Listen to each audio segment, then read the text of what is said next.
I'm excited to introduce editor Maura, who has edited hits like Nobody Wants This, Gen V, Acapulco, and Kevin Can F Himself. Welcome to the show, Maura. Thank you so much, Tammy. I'm so happy to be here. Well, I always like to start with what got you into editing? Great question. I went to film school thinking I was going to become a director, and literally my first class at Columbia College in Chicago, we had an editing assignment, and it was like a light switched off in my head. It just became this obsession of mine. I was like, this is where the magic is. Telling stories through editing is exactly where I wanted to be. And basically from that first class, I never looked back. Oh, I love it. I love it. So what did you start with? Because I'm always kind of curious on the technical end. So what editing software did you start with? Did you teach yourself? Did you have a class? How did it go? Yeah, great question. So in film school, we basically, because it was a million years ago, we basically learned on 16 millimeters. So we actually sliced with a razor blade. And then my very first job was at a commercial post house called Optimus in Chicago, and they had Avid. And so I basically learned Avid on the job. So I had a group of mentors there and engineers and editors who taught me the software as we went. So it was really on the job training. And then from there, I picked up Final Cut when it came out, Premiere when it came out, but mainly Avid is the industry standard. So that's basically what I work on now. Yes. I remember Avid back when it was tape to tape. So you'd have to digitize it. Yeah. Yeah. We had our first system, we had a hard drive that was 16 gigs. Hey, right. We thought we were pretty special. I know. And those hard drives would fill up really fast, you know, so you're always managing media. Okay. So we're going to talk about Kevin Can F Himself. Absolutely. I just love that show. It ran for 2 seasons. It was only meant to be 2 seasons from my research. And it's really a genre bender of a sitcom merged with a drama. And I kind of felt like the worlds were like the sitcom world, in my mind, is the superficial world. And then the drama is, when you go a little deeper. And you really have to... go ahead. Exactly. The sitcom was Kevin's world. Yes. And so it's all based on that, fat guy, hot wife, sitcom trope, and how everything bends his way and goes his way. But behind the scenes, her real emotions and energy come out in the single camera drama part of it. So the single camera drama was her story, and the Kevin was the multicam. I just thought, wow, because I hadn't seen that before. So I found it was so innovative in its approach and going between the two worlds. So how did you get on that show? Now you were on season 2, and you did 3 episodes. Talk to me about that. How did you get the gig? And had you seen the show before? So I was called to do season 1, but it was booked on something else. And a friend of mine, Craig DiGregorio, was one of the producers on it. And I had worked with him in the past. And he knew I could do comedy and drama. So this was kind of like a fit for me. So sadly couldn't do season 1. And then when season 2 came around, they had a chair open up. And he's like, you're first on the list to interview. And I said, yeah, I saw season 1. I mean, this show is literally my dream job. And when I interviewed with him and Valerie, the creator, I basically told him, you're hiring me. There's no way. Right. This is so for me. I love the show. I understand the show. The show is something I get. And so Valerie, who's so amazing, she was like, yeah, come on board. And when we got to work together, it was one of those happy accidents of really connecting with somebody and being able to really understand where she was going with this idea, and being able to edit the finale where we bring Kevin into the single camera world. We worked really hard on that transition, making it just pitch perfect, because that was the turn. That is the end of the show. And that is exactly where we wanted to take it. And it was a phenomenal experience. I can't say enough about the entire team too. My edit partners, the other editors in the show, were amazing. And our post-producer, Shauna, she's just amazing. Everybody just kind of came together in this really just one of those weird magical moments. Yeah. And I thought the casting, Eric Peterson as Kevin, knocked it out of the park. 100%. I mean... Because that's hard, transition, like being in that multicam, kind of silly acting, but he really brought it. And he brought enough nuance to it, in my opinion, that you really understood why Kevin was not a good person. But it's that subtlety of not being a good person that makes any sense. Yes, and over time, you saw more and more of the destruction he did. Yes. With people. And it was interesting, the two worlds of who came over to the world. And then and who, when. And who was in the drama that then in season 2 was in the sitcom, and then back, drama, and then vice versa. Yeah. Who was in the sitcom too. I love when they brought the brother into the single camera world, and you realized his behind the scenes trauma and the face he puts on when Kevin's just bossing him around. And it was such a, I give a lot of credit to our directors and performers to really make those transitions and those switches feel real, and being able to balance both types of acting and filmmaking is incredible. Yes, very different worlds. I mean, a sitcom, bright lights, the one-liners, and then dark drama, like a movie. Really, really well done. And then Annie Murphy was amazing as the wife, as Allison McRoberts. Yeah, to see her on Schitt's Creek, and then to see her in this, and having to do the duel. Yeah, she was the most in the duel. Yes. And then people would come in and out. So I had a question about, how did you approach maintaining the continuity of tone while moving between vastly different visuals and emotional styles? That's a great question. I really feel like the transitional elements that we got made it possible to switch this from silly to dark with audio transitions. Some of the match on actions, so somebody walking through a door, and then the door, you see them walk into the single cam. So the transitions were really hard, and that made it easier for us. Like hard, like smash cut, or you hear one in particular I'm thinking of, she's making tea, and you hear the whistle of the tea kettle, and it goes from light to dark like that. And so it allows you to really feel the emotional whiplash, because we're creating transitions that were so impactful that it takes you down their road, and how emotionally humans are equipped to do that. You know what I mean? Like we don't ease into our feelings. They just happen. So being able to take that in a visual or audio cues is what made it really interesting for me as an editor, and also really informed how the people were really feeling. So, there's canned laughter, and we cut, and it just cuts out, and you're in this world of realism, right? And that you can just feel like, oh shit, something's happening, Well, it gets quiet. It's almost like you're left with your thoughts, like all of a 100%. Sudden. So I found, visually beautifully shot. I mean, the dramas were like, wow, night and day, to the kitchen, bright lights, to or even the front room, to a dark, moody drama, and just really feeling the emotions of Allison, and also the story of feeling really stuck, like you have no other options. I could feel how there are people or women in situations like that don't feel like there is an out, like they could ever leave. Right. And I think that's more so than not, especially in our society of, women, just basic, showing just how different women see the world versus men see the world. Oh God, yeah. Yeah, they don't understand the woman's world. No. Well, and that was pretty evident when you watch it, right? And then, with the show, there were, how did you go about tackling the heavy themes in the darkly comedic way, and balancing the humor and the darker elements during the edit?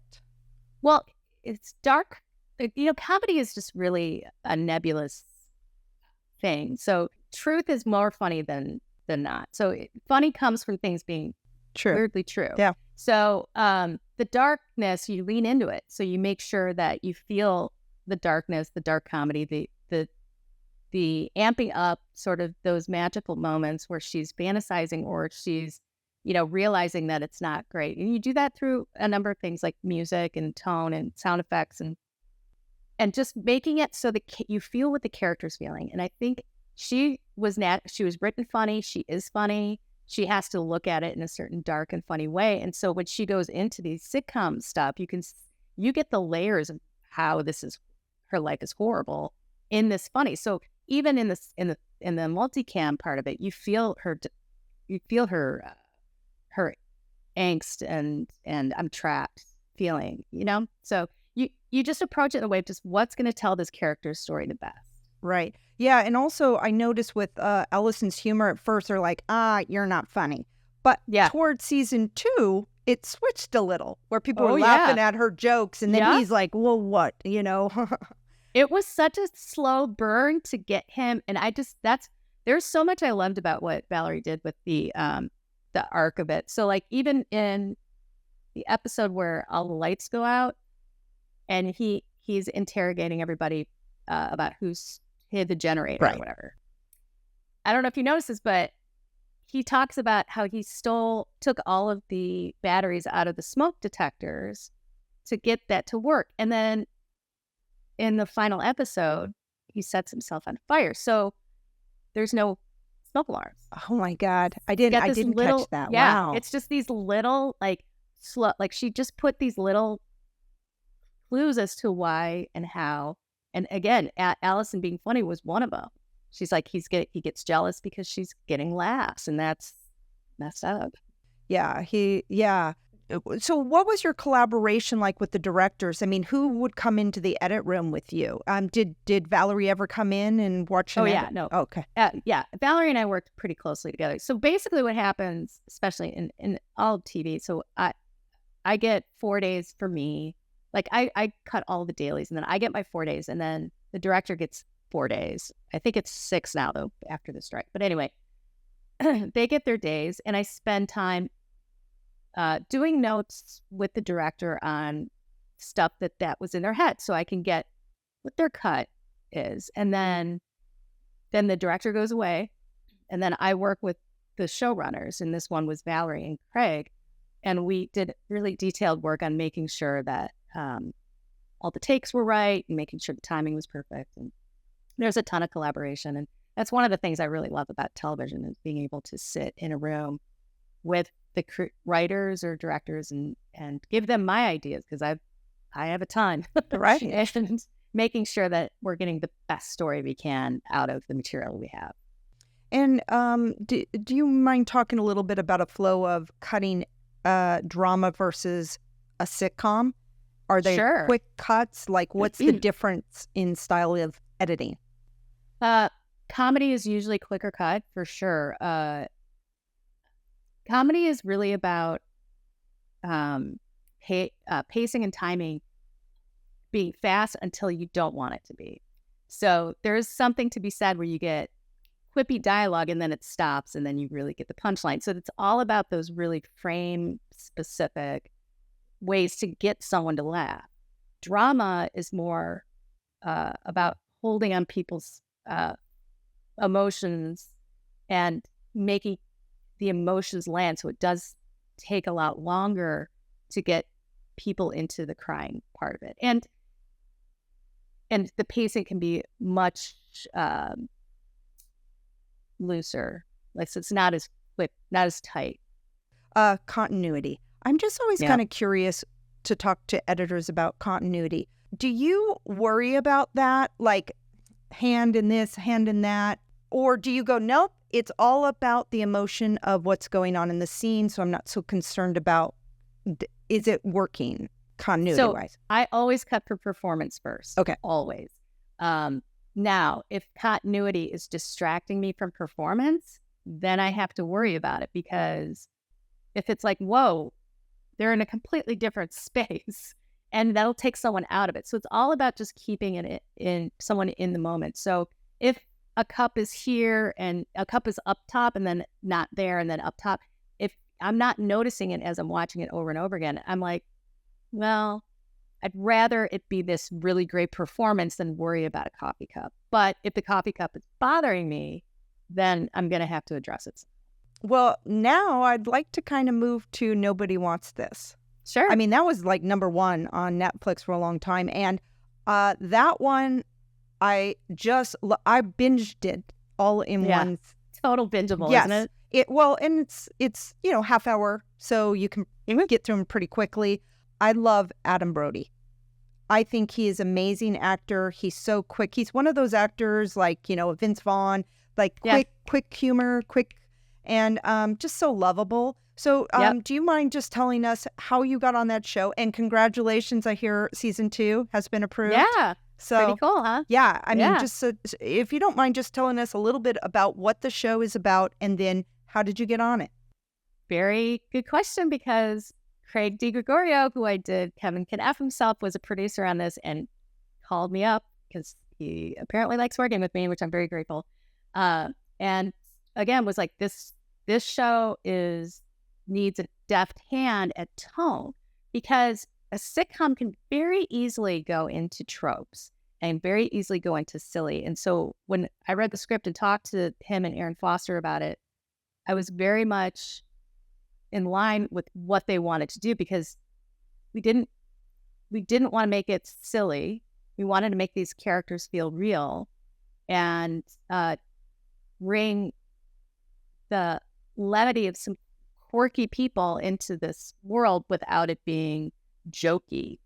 Because while they are funny, you can very easily edit and tone this in a way that's jokey as opposed to romantic.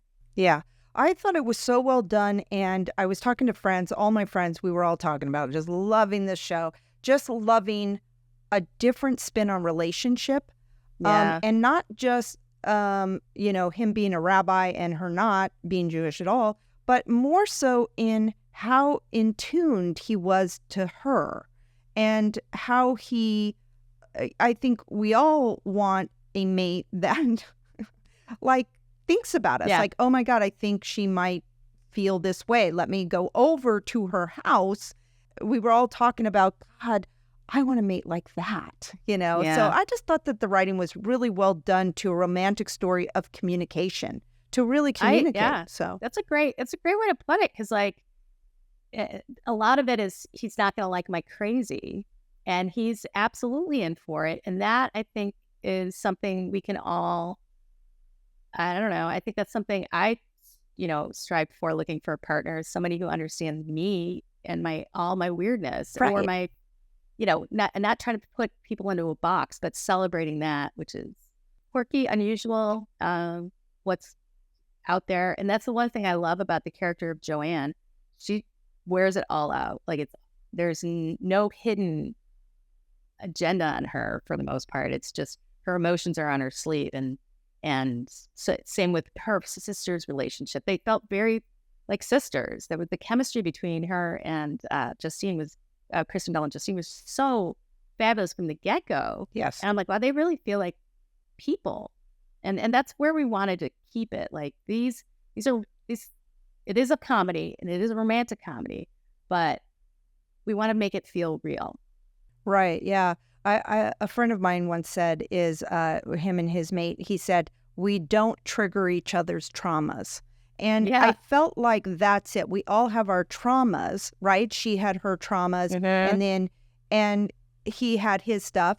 But they come together, and I just thought that's what you want relationships to be like, is somebody who, like you just said, just gets you and isn't afraid of you and your stuff and embraces it. And then, but at the same time, Kristen Bell had to embrace opening up and letting go. Yeah.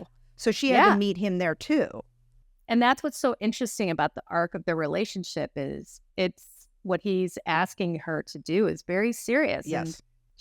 And she wasn't taking it serious. And then she did. And then that's where season 2 is hopefully going to jump off and help guide us through the next phase of this relationship. Yeah.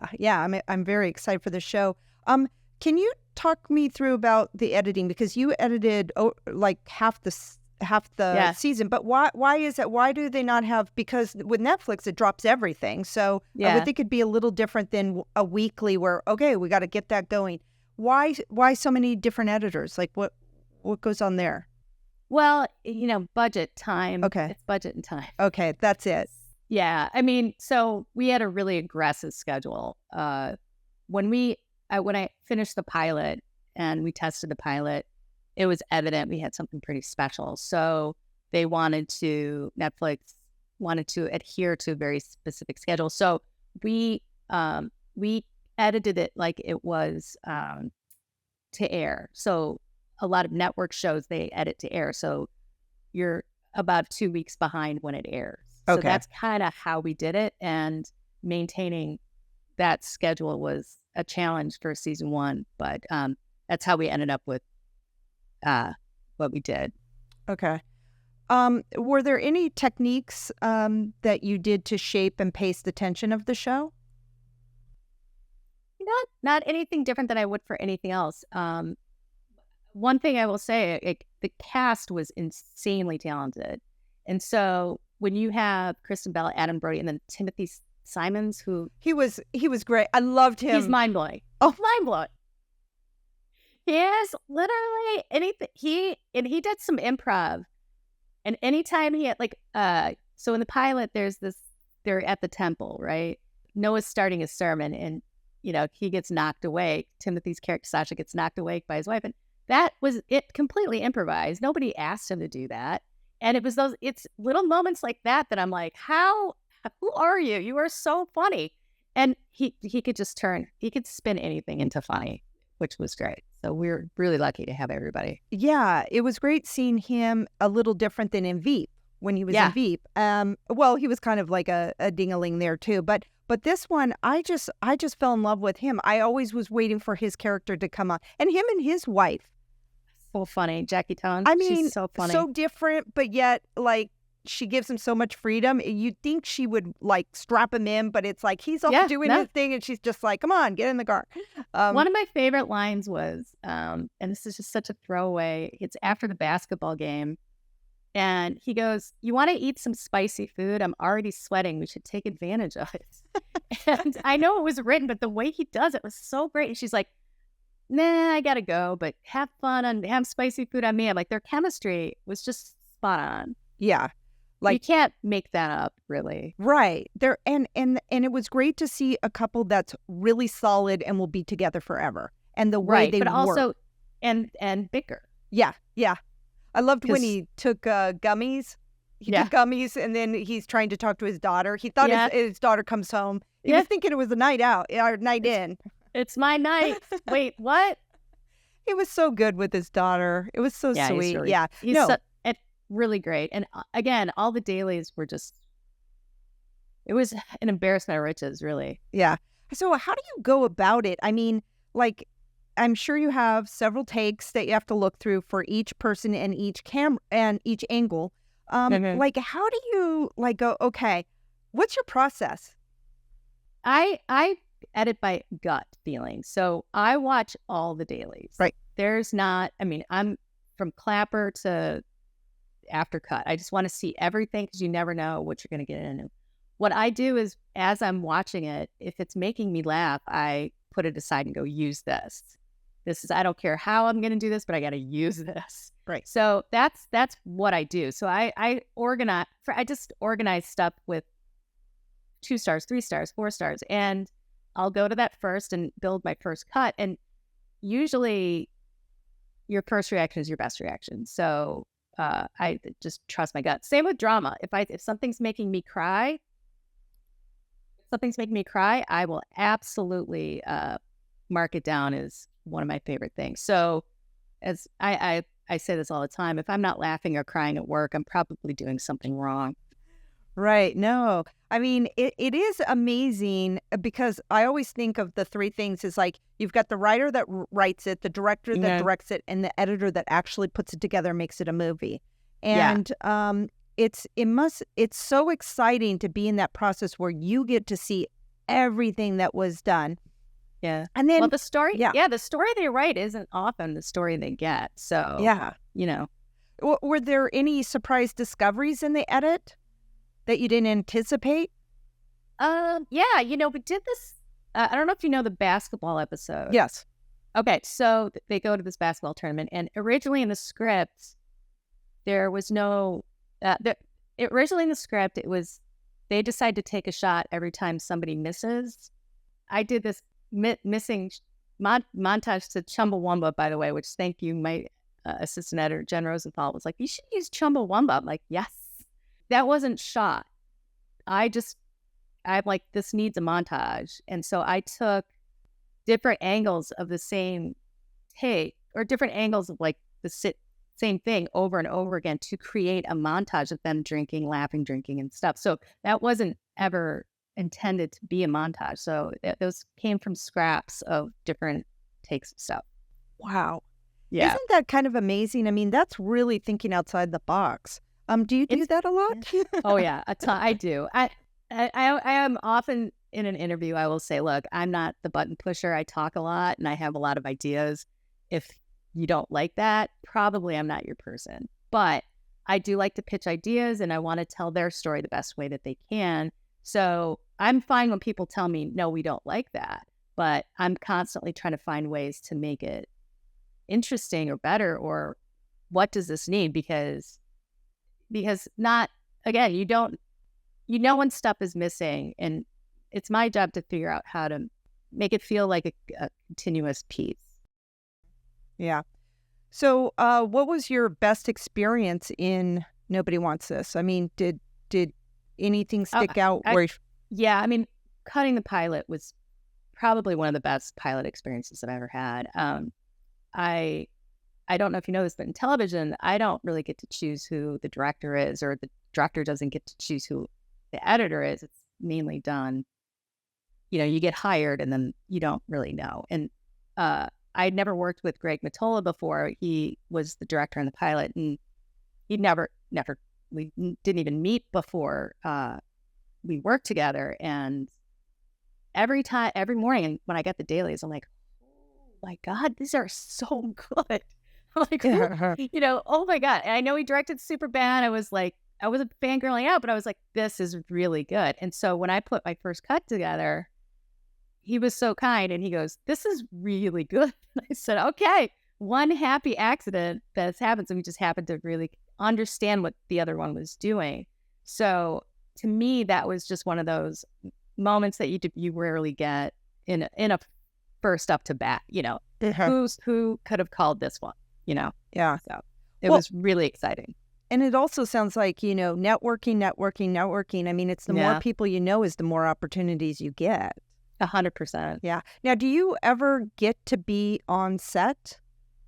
No, not really. I mean, or do you have an option? I will say this. Maybe not really, because maybe if I'd asked, but this is actually my insane true feeling about editors and being on set. It's best not to see anything until it comes into your bay, because there's so many things that influence you on set. Set has a very specific memory, and people walk away from set going, oh my God, that was so good. And I look at it on screen and I go, no, or this was great. Wow, we didn't even consider that. So it is my job to really look at it in this vacuum and make the best choices, not based on budget or anything. Like if they spend all this money on a crane and it doesn't work, I mean, I can't think like that. I just have to see what's in front of me. Right. That said, though, we had the entire cast come in to watch the pilot, which was insanely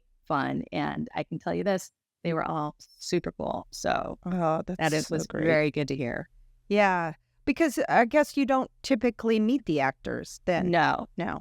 And then do you work from home or do you work in a studio? So for this one was a hybrid. A lot of stuff after COVID is definitely remote. So I did dailies at home. And then when it came time to work with producers, I went into an office to sit in a room with them, because there is much better communication when you're in the same space. Yes. And how do you feel about that? I mean, do you like working from home or? I like doing dailies from home because I get more done. Yeah. I much prefer being in a space with producer, so I can feel their body language if something's not working. It's a lot harder over Zoom or as interface to feel someone's body language. So Yeah. Oh, that's cool. So how did the experience of editing Nobody Wants This differ from your experience on Kevin Kim F himself? And how did you adapt your approach? Well, definitely schedule. Yeah. Kevin had a really nice schedule that we had time to work on it. And like I said before, Netflix knew they had something special, so they really wanted to get it out in front of people. So the approach was, my approach is pretty much the same on anything that I do. I just want the footage to tell me what it wants to do. So this was the same way. We just had to do it a lot faster. Yeah. Okay. You also edited Acapulco. Do you know Spanish? No, I don't speak Spanish. How do you edit that? So interestingly enough, because Spanish is a Romance language, you can discern the top sentences and the end of sentences. Cutting between takes can be a little tricky. But what we did was we had an apprentice editor who was a Spanish speaker. There's this thing in Avid called script sync. So you can attach takes to what's in the script. So in the script, we had the English side and the Spanish side. So when we did script sync, we were able to click on each thing if we needed to switch in the middle of the sentence. Uh-huh. And then at the end, we would have them watch down what we did and see if there was any like mistakes in syllables or something like that. So that's how we did it. But surprisingly, it was not difficult. I know it's crazy, but it was really lovely to edit. The actors were great. And a lot of what editing is tracking not just performances, because you could really feel, even if you didn't understand the language, you can really feel the emotion behind what someone is saying. And reaction shots. Right. So, you're informed a lot through reaction shots. Wow. Now, mostly these are TV. Do you do movies too? I have nothing really to talk about. Yeah, I mean, it's a hard transition because you do get pigeonholed in this business, and where I love movies, I also love TV. This is I'm very passionate about what I do. I really do like the pace of television. Yeah. Now, you have the ACE. What can you just tell us a little bit about how you had to go about getting that? And so the American Cinema Editors is a community of editors that celebrate our craft and try to promote our craft. And I applied actually because of my passion for editing. And you have to, ACE requires a certain amount of hours that you have to have with real editing that's aired or in a theater or on television. And you go through a rigorous vetting process. And they said yes. How many did it take? A couple of years, a year? Oh, well, you need I think a minimum of, I don't even know what it is.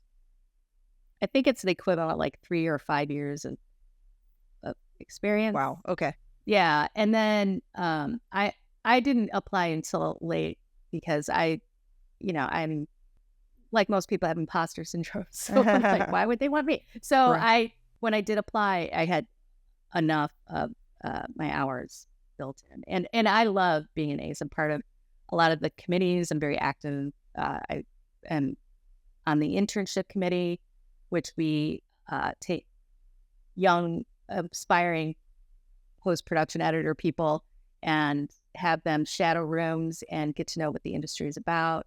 And I mentor young people through the process of trying to make it in this business, which can be very difficult. So. Yeah. Now, do you need that to get work, or it's just, Oh, no, I don't think so. I mean, to me, it's more about the community itself and how wonderful post-production people are. I mean, editors are amazing. Really, I find all my best friends are editors.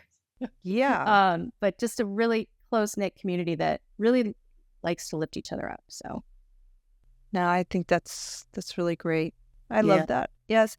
Do you have any advice for any editors out there that want to get into television editing? Yeah, I feel the best advice is advocate for yourself. A lot of this business is based on word of mouth, but the best cheerleader you have is yourself. So tell people what you want to do. I know for me, when I was wanting to get into the chair, I was an intern at this post-production house in Chicago, and I used to hang out in one of the editor's rooms. His name was Randy Palmer, and he, at one point, just turned to me and said, well, so Maura, what do you want to do? And I said, well, obviously I want to edit. He goes, that's not obvious to me. You have to tell people. And I said, okay. And I took that advice, and when I started in unscripted. When I wanted to move to scripted, I literally said to people, like, I want to do scripted. Please tell people. Like, literally those words. And it helps. And I think if you let people know what you want to do, people more often than not will try to help you do that. Right. It's kind of like your 15-second pitch. You have to be able to pitch yourself really succinctly and not be all over the place. Oh, I do this and I do that and I do. Well, I don't know, and then it's like.